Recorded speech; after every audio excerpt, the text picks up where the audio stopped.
আসসালামু আলাইকুম dear viewers. আমরা আজকে শিখতে যাচ্ছি এসএসসি এবং এইচএসসি যারা স্টুডেন্ট আছে তাদের খুবই একটি গুরুত্বপূর্ণ টপিক ইংলিশ সেকেন্ড পেপারের, যেটা হচ্ছে ট্যাগ কোয়েশ্চেন। আমি মনে করি এই ট্যাগ কোয়েশ্চেন টপিকটা অনেক বেশি সহজ এবং এই টপিকের মধ্যে কমপ্লিট নাম্বারটা তোলা খুবই সহজ। তাই আমরা আজকে শুরু করতে যাচ্ছি এই ট্যাগ কোয়েশ্চনটি কিভাবে আমরা সহজে শিখতে পারি। সবাই আমার সাথে একসাথে শেখার চেষ্টা করব ইনশাল্লাহ। আচ্ছা, ট্যাগ কোয়েশ্চেনের মধ্যে যখন আমরা ট্যাগ কোয়েশ্চেনগুলো দেখি তখন আমার ট্যাগ কোয়েশ্চেনের মধ্যে দুইটা পার্ট থাকে। ফর এক্সাম্পল, আমি যদি একটা ট্যাগ কোয়েশ্চেন লিখি, ট্যাগ কোয়েশ্চেনের একটা এক্সাম্পল লিখি, তখন সেখানে দেখা যায় হি উইল হেল্প মি।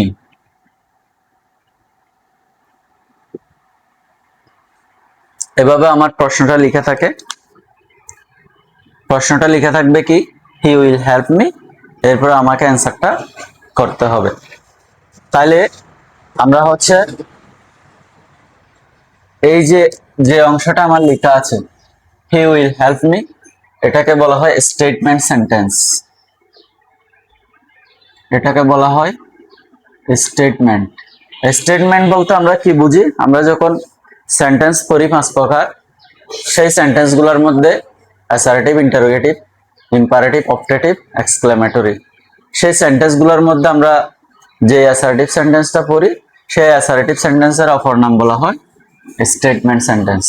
অর্থাৎ এই ট্যাগ কোয়েশ্চেন করার সময় আমাদেরকে বুঝতে হবে স্টেটমেন্ট থাকতে হবে একটা, যেটা অ্যাসার্টিভ সেন্টেন্সের একটা অংশ থাকবে। সো বাকি যে অংশ আছে খালি করে আমাদেরকে দেওয়া থাকবে, সেটাকে বলা হয় ট্যাগ কোয়েশ্চেন। এবার একটা অংশ আমরা শিখতে পারছি, সেটা হচ্ছে যে অংশটা আমাদের দেওয়া থাকবে সেটাকে বলা হয় স্টেটমেন্ট, আর যে অংশটা আমাদেরকে দেওয়া থাকবে না সেটাকে ট্যাগ কোয়েশ্চেন বলা হয়। আবার আমরা জানি ট্যাগ কোয়েশ্চেন কিন্তু দুই ধরনের হয়। একটা হচ্ছে নেগেটিভ ট্যাগ হয়, একটা হচ্ছে নেগেটিভ ট্যাগ, আর একটা হচ্ছে অ্যাফার্মেটিভ ট্যাগ হয়। আচ্ছা, আমরা নেগেটিভ মানে ছোটবেলা থেকে অবশ্যই জানতাম। নেগেটিভ মানে হচ্ছে নট যুক্ত যে সেন্টেন্সের মধ্যে অথবা যে অক্সিলারি ভার্বের সাথে নট যুক্ত থাকে সেটাকে নেগেটিভ বলা হয়। আর অ্যাফার্মেটিভ বলতে আমরা সেখানের মধ্যে নট দেখতে পাই না, সেজন্য এটাকে আমরা কি বলি? অ্যাফার্মেটিভ বলি। ফর এক্সাম্পল, আমি উপরে যে সেন্টেন্সটা লিখছি এটা যদি আনসারটা করতে চাই, তাহলে আমাকে খুঁজে বের করতে হবে এখানে অক্সিলারি ভার্ব কি আছে। তাহলে অক্সিলারি ভার্ব আছে আমাদের উইল। উইলকে আমাদের একটা জিনিস মনে রাখতে হবে, প্রথমত এই ট্যাগ কোয়েশ্চেনের অ্যান্সার গুলো করার সময় আমাদের কি করতে হয়? প্রথমত যে স্টেটমেন্টটা দেওয়া থাকবে সেই স্টেটমেন্টে কোনো অক্সিলারি ভার্ব আছে কিনা সেটা খুঁজে বের করতে হবে। তাইলে আমাদের এই অক্সিলারি ভার্ব গুলো চেনার জন্য আমি কিন্তু আমার আগের ভিডিওগুলোতে অক্সিলারি ভার্বের একটা ক্লাস দিয়েছি, চাইলে সেটা দেখে নিতে পারো। আচ্ছা, তাহলে আমরা স্টেটমেন্টের মধ্যে কোনো অক্সিলারি পাই কিনা সেটা দেখবো। তাহলে আমার এখানে আছে কি? উইল। আচ্ছা, এখন এই উইলটা তো খুঁজে বের করলাম, অক্সিলারি ভার্বটা খুঁজে বের করলাম। এখন এটার সাথে নট দিতে হবে, যেহেতু আমাদের প্রশ্নের মধ্যে কি নাই? নট নাই। প্রশ্নের মধ্যে নট না থাকে আমাদের কি করতে হয়? একটা নেগেটিভ ট্যাগ করতে হয়। নেগেটিভ ট্যাগ তাইলে হচ্ছে উইলের সাথে একটা নট যুক্ত করতে হবে, তখন কিন্তু উইল নট হয়। বাট আমাদের ট্যাগ কোয়েশ্চেনের রুলস অনুযায়ী উইল নট কখনো বসে না। অর্থাৎ উইল নট এভাবে কখনো বসে না, এটা হচ্ছে রং। তাহলে উইল নটটা কিভাবে বসাতে হয়? উইল নটটা বসাতে হয় উন্ট। এটা হচ্ছে ভেরি এক্সেপশনাল, এগুলো একটু মনে রাখতে হবে। তাহলে উন্ট আমাদের এরপরে ট্যাগ কোয়েশ্চেন অ্যান্সার করার সময় কি করতে হয়? সাবজেক্টটা খুঁজে বের করতে হয়। সাবজেক্টটা কি আছে? আমাদের হি আছে। তবে সাবজেক্টের মধ্যে হি না থেকে অনেক কিছু থাকতে পারতো। সাবজেক্টের মধ্যে কোনো ছেলের নাম থাকতে পারতো, কোনো মেয়ের নাম থাকতে পারতো, অথবা কোনো দেশের নাম থাকতে পারতো, অথবা এভরিবডি থাকতে পারতো, নো বডি থাকতে পারতো, আল্লাহ অথবা গডের নাম থাকতে পারো, এক্সেট্রা এক্সেট্রা, অনেক কিছু থাকতে পারতো। তখন আমরা যদি এই সাবজেক্টের মধ্যে এই ধরনের প্রোনাউন না দেখে অন্য কোনো জিনিসের নাম দেখি, সেগুলোর ক্ষেত্রে আমরা কি করব সেটা আমি পাশে লিখে দেখানোর চেষ্টা করছি। একটু আমার সাথে একটু দেখতে হবে সবাইকে। আমি কি লিখছি এখানে? লিখছি স্টেটমেন্টের সাবজেক্ট, অর্থাৎ স্টেটমেন্টের সাবজেক্ট মানে হচ্ছে এখানে সাবজেক্টটা, স্টেটমেন্টের সাবজেক্ট যদি আমার কি হয়, হি না হয়ে কোনো ছেলের নাম হয়, কোনো যদি ছেলের নাম হয় তাহলে আমরা বসাবো হচ্ছে হি, কোনো মেয়ের নাম হলে তাহলে আমাদেরকে বসাতে হবে কি শি। এরপরে হচ্ছে আমাদের স্টেটমেন্টের সাবজেক্টের মধ্যে কি থাকতে পারে, এভরিবডি, এনিবডি, সামবডি, নোবডি, এগুলো থাকলে আমরা কি বসাবো, অবশ্যই দে বসাবো। এভরিওয়ান, এনিওয়ান, সামওয়ান, নোওয়ান, নোওয়ানকে আবার আমরা কখনো কখনো নান হিসেবে দেখি। এই যে নান, নান মানেও নো ওয়ান, অর্থাৎ বাংলা অর্থ হচ্ছে কেউ না। তাহলে everyone, anyone, someone, no one এগুলো থাকলেও আমাদের কি বসাতে হবে, অবশ্যই দে বসাতে হবে। এরপরে রোলসটা একটু দেখি, এভরিথিং, এনিথিং, সামথিং, নাথিং। এখানের মধ্যে একটা জিনিস আমাদের মনে রাখতে হবে, থিং, শেষে থিং আছে। থিং এর বাংলা অর্থ হচ্ছে জিনিস। আচ্ছা, কোন জিনিসের নাম হইলে তখন আমরা কি বসাবো, অবশ্যই ইট বসাবো। সেটা জিনিসের নাম হইতে পারে কি এভরিথিং, এনিথিং, সামথিং, নাথিং, অথবা কোনো জিনিসের নাম হইলে তখন আমরা কি বসাবো, অবশ্যই ট্যাগ কোয়েশ্চেনের সাবজেক্ট হিসেবে ইট বসাবো। এখন আমাদের থাকতে পারে আল্লাহ অথবা গডের নাম, আল্লাহ অথবা গডের নাম থাকলে আমরা কি বসাবো, হি বসাবো অবশ্যই। অল থাকলে, শুধুমাত্র অল থাকলে তখন আমরা ইট বসাবো। অল প্লাস নাউন থাকলে আমরা তার পরিবর্তে ট্যাগের সাবজেক্ট হিসেবে দে বসাবো। যে জিনিসগুলো ধরা যায় না, ছোঁয়া যায় না বা গণনা করা যায় না, সেগুলোর ক্ষেত্রে আমরা কি বসাবো, এটা তো ছোটবেলার থেকেই জানি, ইট বসে। এরপরে দেশের নাম, কোন দেশের নাম থাকলে তখন তার পরিবর্তে সি অথবা ইট বসে, কারণ হচ্ছে দেশকে মায়ের সাথে তুলনা করা হয়, সেজন্য সি বসে। আবার দেশের নামের পরিবর্তে ইটও বসানো যায়, দুইটাই হচ্ছে সঠিক। আচ্ছা, আমরা এখন একটা এক্সাম্পল লিখব নেগেটিভ নেগেটিভ ট্যাগ আর অ্যাফার্মেটিভ ট্যাগ জিনিসটা বোঝানোর জন্য। তাহলে আমি একটা লিখতে পারি কি হি। আচ্ছা, এখানে আমাদের যে উপরে একটা লেখা আছে, উপরে যে জিনিসটা লেখা আছে এটা দিয়ে যদি আমরা করি, এখানে হচ্ছে উন্ট বসে, উন্ট, আর আমাদের প্রনাউন হিসেবে হি বসে। এটাই হচ্ছে এটার আনসার, তবে এটা হচ্ছে নেগেটিভ ট্যাগ। আচ্ছা, এটাকে আমরা যদি অ্যাফার্মেটিভ ট্যাগ করতে চাই তাহলে হচ্ছে আমি আরেকটা এক্সাম্পল লিখি বি নাম্বার দিয়ে। ফর এক্সাম্পল এটা লিখি, হি won't help me, he won't help me. এটাকে যদি উত্তর করতে বলে তাহলে আমাদের এখানে ওন্ট মানে উইল নট আছে, আর উইল নট থাকলে আমাদের নটটা বাদ দিয়ে লিখতে হবে কি উইল। সাবজেক্টে আছে আমার কি হি, সাবজেক্টে আমার কি আছে হি, তাহলে এটাই লিখবো আমরা। তাহলে এটাকে কি বলা হয়, অ্যাফার্মেটিভ ট্যাগ বলা হয়। তাহলে আমাদের কয় ধরনের ট্যাগ শিখলাম আমরা, একটা নেগেটিভ ট্যাগ শিখলাম আর একটা অ্যাফার্মেটিভ ট্যাগ শিখলাম। এখন আমি একটা এক্সাম্পল লেখার চেষ্টা করব।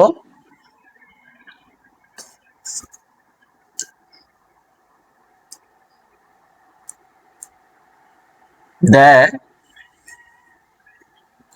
প্লে ফুটবল, এটাকে এখানে উত্তর করতে হবে। আচ্ছা, দে প্লে ফুটবল জিনিসটার মধ্যে আমরা এখন প্রথমত ট্যাগ কোয়েশ্চেন করার সময় আমাদের কি করতে হবে, স্টেটমেন্ট থেকে একটা অক্সিলারি ভার্ব খুঁজে বের করতে হবে। কিন্তু এখানে এই সেন্টেন্সটার মধ্যে আমাদের কোনোভাবে অক্সিলারি ভার্ব খুঁজে পাওয়া যাচ্ছে না। যখন আমরা কোনো অক্সিলারি ভার্ব খুঁজে পাবো না, তখন আমরা মেইন ভার্ব খুঁজে বের করার চেষ্টা করব। আচ্ছা, এখানে মেইন ভার্ব পাচ্ছি কি আমরা, ফ্লে। তাহলে মেইন ভার্ব ফ্লে হইলে আমরা তখন মেইন ভার্ব থেকে তিনটা অক্সিলারি ভার্ব ধার নেওয়া যায়, সেগুলো হচ্ছে ডু ভার্ব, সেগুলো হচ্ছে ডু ভার্ব। ডু ভার্বের মধ্যে আমরা কি জানি, আমরা আগের ভিডিওতে অবশ্যই বলেছিলাম ডু ভার্ব মানে হচ্ছে ডু ডিড ডাচ। আচ্ছা, যখন আমাদের এই মেইন ভার্বটা হচ্ছে ভার্ব 1 হবে তখন আমাদের বসাইতে হবে ডু। এরপর হচ্ছে এটা যদি ভার্ব 2 হয় তখন আমাদের বসাইতে হবে ডিড। এরপর এটার সাথে যদি ভার্বের সাথে এস বা ইয়েস থাকে তখন আমাদের বসাইতে হবে ডাস। তাহলে ভার্ব 1 হলে আমরা কি বসাবো? অবশ্যই ডু বসাবো। ভার্ব 2 হলে কি বসাবো? অবশ্যই ডিড বসাবো। এরপরে ভার্বের সাথে এস অথবা ইয়েস থাকলে আমরা ফাইনালি কি বসাইতে পারি? ডাজ নট, সরি ডাজ বসাইতে পারি। যদি নেগেটিভ হয় তাহলে নটটা অবশ্যই থাকতে হবে নেগেটিভ ট্যাগ হইলে।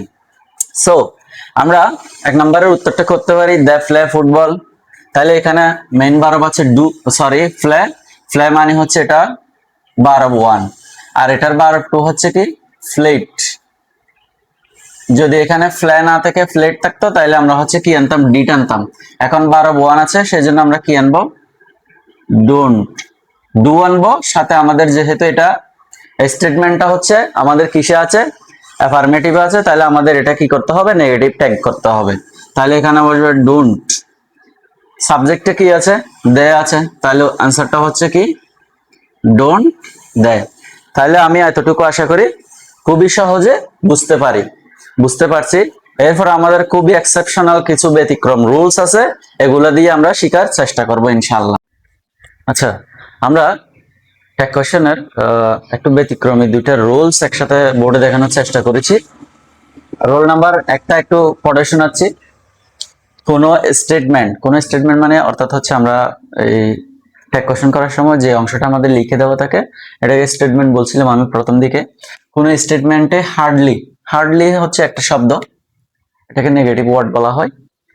Rarely, rarely. এরপর আছে barely, bare L Y ly, barely. Hardly, rarely, barely, seldom. এরপর আছে স্কার্সলি। এরপর আছে ফিউ, লিটল। এরপর আছে never, nobody, none, nothing, neither. আচ্ছা, এখানের মধ্যে never, nobody, none, nothing, neither এই 5টা শব্দ তো আমরা সহজেই বুঝতে পারি। এগুলোর সাথে নট আছে অবশ্যই। নেভার মানে কিছুই না, তাইলে সে নেভারের মধ্যে আমরা বুঝি নেভারের মধ্যে যে নট আছে। নো বডির মধ্যে নট আছে, নো ওয়ান এর মধ্যে বা নানের মধ্যে নট আছে, নাথিং এর মধ্যে নট আছে, নিদারের মধ্যে বা নাইদারের মধ্যে নট আছে, এটা তো আমরা অবশ্যই জানি। তবে আমাদের এই ওয়ার্ডগুলো একটু মুখস্থ রাখতে হবে। হার্ডলি আমার সাথে এভাবে মুখস্থ রাখতে হবে, hardly, rarely, barely, seldom, scarcely, few, little. এগুলো হচ্ছে একটা নেগেটিভ ওয়ার্ড। অর্থাৎ এই শব্দগুলো যখন কোনো স্টেটমেন্টে থাকবে তখন আমাদের কি করতে হবে? ওই স্টেটমেন্টের যখন আমরা ট্যাগ করব তখন সেই ট্যাগটা হবে অবশ্যই অ্যাফার্মেটিভ ট্যাগ। দেখে যদি মনে হয় আমাদের এটা ওই স্টেটমেন্টটা যদি আমাদের অ্যাফার্মেটিভ স্টেটমেন্ট মনে হয়ও তখন এটা কিন্তু আমাদের নেগেটিভ স্টেটমেন্ট হয়। আর নেগেটিভ স্টেটমেন্ট হলে আমাদের উত্তরে হচ্ছে কি হয়? পজিটিভ অথবা অ্যাফার্মেটিভ স্টেটমেন্ট দিতে হয়। আচ্ছা, এখানে আমি লিখলাম কি করিম সেলডম ফোনস মি। এখানে সেলডম শব্দ দেখতে পাচ্ছি আমরা, অর্থাৎ এখানের মধ্যে নট যুক্ত আছে। তাহলে এখানের মধ্যে নট যুক্ত থাকা মানে আমরা কি করতে পারি এখন? তাহলে আমাদের এখানে কোনো অক্সিলারি ভার্ব নাই, সেজন্য আমরা মূল ভার্বটা খুঁজে বের করব। মূল ভার্ব আছে আমার কি ফোনস এর মধ্যে শেষে এস বা ইএস আছে, তাহলে সেজন্য আমি কি আনবো? ডাচ আনবো অবশ্যই, ডাচ। ঠিক আছে, এরপর আমরা সাবজেক্ট হিসেবে কি পাই? সাবজেক্ট হিসেবে করিমকে দেখি। করিম হচ্ছে একজন ছেলের নাম, আর ছেলের নাম হলো আমি কি লিখছিলাম? হি বসে। ছেলের নাম হলে কি বসে? হি বসে। তাহলে আমার অ্যান্সারটা কি হচ্ছে? করিম সেলডম ফোনস মি, উত্তরটা হচ্ছে ডাচ হি। আচ্ছা, এখানে কেন নটটা বসে নেই বলছিলাম, কারণ এখানে সেলডম একটা নেগেটিভ ওয়ার্ড আছে। ঠিক একইভাবে আমরা দ্বিতীয় নাম্বার রুলস একটু ব্যতিক্রম দেখতে পাচ্ছি। ব্যতিক্রমটা হচ্ছে কি আই হ্যাভ এ ফিউ। আমি এখানে লিখছি শুধুমাত্র ফিউ, শুধুমাত্র লিটল। তবে আমাদের কখনো যদি সেন্টেন্সের মধ্যে এ ফিউ অথবা এ লিটল দেখি তখন এটা আর নেগেটিভ ওয়ার্ড থাকে না, সেটা যুক্ত থাকার কারণে সেটা হচ্ছে পজিটিভ অথবা অ্যাফার্মেটিভ একটা ওয়ার্ড হয়ে যায়। তখন আমাদের অ্যান্সারটা করতে হয় কি? আমাদের অক্সিলারি ভার্ব আছে কি হ্যাভ, সাথে একটা নট দিতে হবে হ্যাভন্ট। সাবজেক্ট হিসেবে আছে আই। আচ্ছা, এখানে নট বসানোর কারণটা কেন বলছি? কারণ এখানে শুধুমাত্র ফিউ নাই। শুধুমাত্র ফিউ থাকলে আমরা নট বসাইতাম না, এখানে এফ ইউ আছে, অর্থাৎ এটা হচ্ছে অ্যাফার্মেটিভ ট্যাগ, আর অ্যাফার্মেটিভ স্টেটমেন্ট হলে সেখানে নেগেটিভ ট্যাগ হয়। তাহলে আমাদের নেগেটিভ ট্যাগটা হলো কি হ্যাভন্ট আই। আচ্ছা, এরপরে হচ্ছে নোবডি ইজ হিয়ার। একটু এখানে বোঝার চেষ্টা করি, এখানে হচ্ছে ইজ, এই যে ইজ লিখলাম, যেহেতু নোবডি আছে তাহলে অবশ্যই নট বসবে না, অর্থাৎ এটা হচ্ছে নেগেটিভ স্টেটমেন্ট, তাহলে এখানে অ্যাফার্মেটিভ ট্যাগ হবে। তাহলে নোবডি থাকার কারণে আমাদের কি বসাইতে হবে, এখানে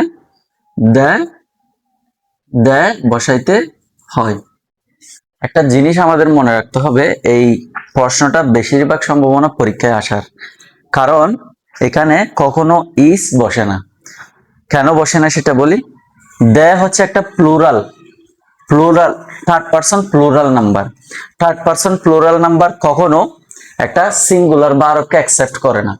তার মানে হচ্ছে দ্যার সাথে কখনো ইজ বসে না, দ্যার সাথে কি বসে, আর বসে। আশা করি অনেকের প্রশ্ন মনে আছে, দ্যার সাথে কেন এখানে ইজ না বসিয়ে উত্তরের মধ্যে আর বসানো হয়। আশা করি সবাই এই জিনিসটা বুঝতে পারছি। কেননা দ্য হচ্ছে একটা থার্ড পারসন প্লুরাল নাম্বার, আর থার্ড পারসন প্লুরাল নাম্বার কখনো হচ্ছে একটা সিঙ্গুলার ভার্বকে অ্যাকসেপ্ট করে না, তাই এখানে দ্যার সাথে আরটা ইউজ করা হয়েছে। আশা করি এই জিনিসটা খুব ভালোভাবে আমি বুঝাইতে পারছি। সেকেন্ড রুল আমি একটু ব্যতিক্রমী, সেই জন্য সেকেন্ড রুলটা এদিকে একসাথে দেওয়ার চেষ্টা করেছি। রুল নাম্বার 2 তে আছে কি, কোনো স্টেটমেন্টে যদি, ঠিক একইভাবে এখানে কোনো স্টেটমেন্টে যদি অ্যাজ ওয়েল এস দেখতে পাই, উইথ দেখতে পাই, টুগেদার উইথ দেখতে পাই, অ্যালং উইথ, অ্যাকম্পানিড বাই, এই শব্দগুলো যদি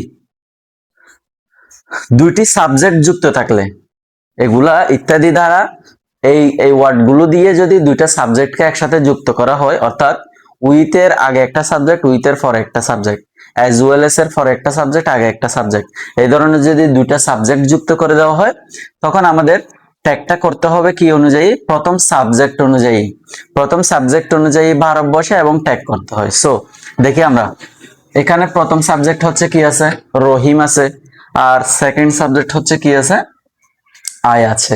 তাহলে আমাদের এই অ্যান্সারটা করার সময় যে দুটো সাবজেক্ট দেখতে পাচ্ছি, আমাদের প্রথম সাবজেক্ট দিয়ে কাজ করতে হবে।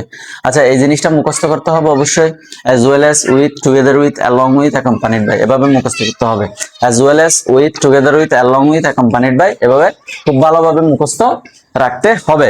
আচ্ছা, তাহলে আমি অ্যান্সারটা একটু করার চেষ্টা করি। তাহলে আমি প্রথম সাবজেক্ট অনুযায়ী যেহেতু ভার্ব বসবে, তাহলে হচ্ছে অবশ্যই এখানে হচ্ছে অক্সিলারি ভার্ব আছে, ইজ, সাথে আমরা কি দেব, এন্ড কমাটি ইজন্ট। রহিমের জন্য আমি কি দেব, হি দেব। যেহেতু আমার অ্যাজ ওয়েল অ্যাজ এই প্রিপোজিশন যুক্ত, অ্যাজ ওয়েল অ্যাজ যুক্ত দুইটা সাবজেক্ট যদি থাকে, তখন আমার প্রথম সাবজেক্ট অনুযায়ী কাজটা ট্যাগটা করতে হয়। সেজন্য আমার বসছে রহিমের পরিবর্তে, অর্থাৎ আই এখানে আর বসানোর প্রয়োজন হয় না। আশা করি সবাই ভালোভাবে বুঝতে পেরেছি। আমরা 3 নাম্বার রুলটা, এক্সেপশনাল যে 3 নাম্বার একটা রুলস আছে, এটা আনার চেষ্টা করেছি। আমাদের এই 3টা রুলস দিয়ে আশা করি ট্যাগ কোয়েশ্চেন খুবই সহজে শেষ করতে পারবো। তবে কিছু কিছু ব্যতিক্রম আছে, এগুলো আমরা পরবর্তী একটু শর্ট ভিডিওতে আনার চেষ্টা করবো ইনশাল্লাহ। আমরা এই 3 নাম্বার রুলস দিয়ে আশা করি ট্যাগ কোয়েশ্চেনের 80% কভার করতে পারি ইনশাল্লাহ। 3 নাম্বার রুলস এর মধ্যে আমার কি আছে, নট অনলি আছে, বাট অলসো আছে। Not only dot dot but also, neither dot dot নর, ইদার ডট ডট অর বলা হয়, আর ওয়েদার ডট ডট অর বলা হয় ইত্যাদি দ্বারা যদি দুইটি সাবজেক্ট যুক্ত থাকে, ঠিক এর আগের রুলস এর মতো দুইটা সাবজেক্ট থাকবে। দুইটা সাবজেক্ট যুক্ত থাকলে কি হবে, দ্বিতীয় সাবজেক্ট অনুযায়ী, আমরা প্রথমে 2 নাম্বার রুলস এর মধ্যে পড়ছিলাম, প্রথম সাবজেক্ট অনুযায়ী আমাদের কি করতে হবে, ভার্ব এবং ট্যাগ করতে হবে। কিন্তু 3 নাম্বার রুলস এর মধ্যে আমাদের একটু ডিফারেন্স, দ্বিতীয় সাবজেক্ট অনুযায়ী কি করতে হবে, ভার্ব এবং ট্যাগ করতে হবে। ওকে, আমরা একটা এক্সাম্পল নিয়ে আসলাম। এক্সাম্পলটা হচ্ছে কি, not only Rahim but also I am here, অর্থাৎ শুধুমাত্র রহিম নয়, আমিও কিন্তু সেখানে গিয়েছি। তাহলে এক্ষেত্রে আমাদের কি করতে হবে, দ্বিতীয় সাবজেক্ট অনুযায়ী, তাহলে দ্বিতীয় সাবজেক্ট আছে আই, প্রথম সাবজেক্ট আছে রহিম, তাহলে আমরা দ্বিতীয় সাবজেক্ট অনুযায়ী কাজ করতে পারবো। দ্বিতীয় সাবজেক্ট অনুযায়ী কাজ করতে গেলে আমাদের এখানে অক্সিলারি ভার্ব কি আছে, এম আছে, তাহলে এম লিখবো। আচ্ছা, এখানে নট দিতে হবে না, কারণ হচ্ছে নট না দেওয়ার কারণ এখানে নট অনলি আছে, অর্থাৎ এটা হচ্ছে কি নেগেটিভ স্টেটমেন্ট। নেগেটিভ স্টেটমেন্ট হলে আমাদের কি করতে হয়, অ্যান্সারটা অ্যাফার্মেটিভ ট্যাগ করতে হয়, সেজন্য আমাদের এম বসবে, আর দ্বিতীয় সাবজেক্টটা বসবে, দ্বিতীয় সাবজেক্ট হচ্ছে আই। তাহলে অ্যান্সারটা হচ্ছে আমরা কি পাচ্ছি, এম। আমরা আশা করি রুল নাম্বার 3 খুব সহজে বুঝতে পারছি। এখন আমরা ইম্পারেটিভ সেন্টেন্স দিয়ে যেই ট্যাগ কোয়েশ্চেন গুলো আসে সেগুলো একটু বোঝানোর চেষ্টা করব ইনশাআল্লাহ। Imperative sentence. আচ্ছা, ইম্পারেটিভ সেন্টেন্স কেমনে কেমনে চিনবো সেটা আমাদের ইউটিউব চ্যানেলের মধ্যে একটা শর্ট ভিডিও আছে, আশা করি সবাই দেখে নিবা কিভাবে ইম্পারেটিভ সেন্টেন্স চিনবো। ফর এক্সাম্পল, আমি একটা এক্সাম্পল যদি লিখি ইম্পারেটিভ সেন্টেন্সের ক্ষেত্রে, লিখে দিলে শার্ট দা ডোর, অর্থাৎ এটা হচ্ছে ভার্ব দিয়ে শুরু হয়েছে, অর্থাৎ মূল ভার্ব দিয়ে যে সেন্টেন্স গুলো শুরু হয় সেই সেন্টেন্স গুলাকে আমরা কি বলি? অবশ্যই ইম্পারেটিভ সেন্টেন্স বলি। আর ইম্পারেটিভ সেন্টেন্স যদি হয় তাহলে আমাদের বসবে কি? Will you.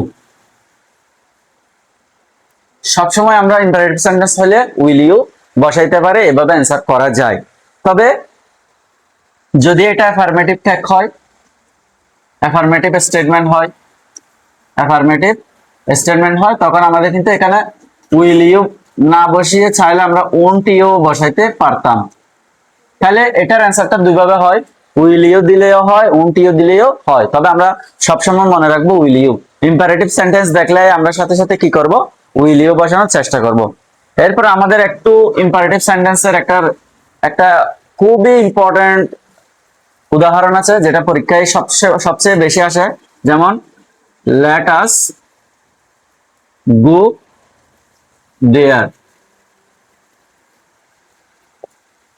অথবা লেট আস না হয়ে এটাকে বলতে পারতো let's go out for a walk. এবার আমাদের প্রশ্নটা হচ্ছে এখানে, লেট আস অথবা লেটস থাকলে আমরা শুধুমাত্র কোনো কিছু না দেখে কি বসাবো? শ্যাল উই বসাবো। তাহলে এখানেও আমাদের কি বসাতে হবে? শ্যাল উই বসাইতে হবে। আমার বিশ্বাস এই লেটস এবং লেটাস দিয়ে অবশ্যই পরীক্ষায় ইনশাআল্লাহ একটা এক্সাম্পল থাকবে, যেহেতু আমরা প্রতিবারই লেটস এবং লেটাস দিয়ে একটা ট্যাগ কোয়েশ্চন পরীক্ষা আসতে দেখি। সবাই ভালো থাকবে, ধন্যবাদ।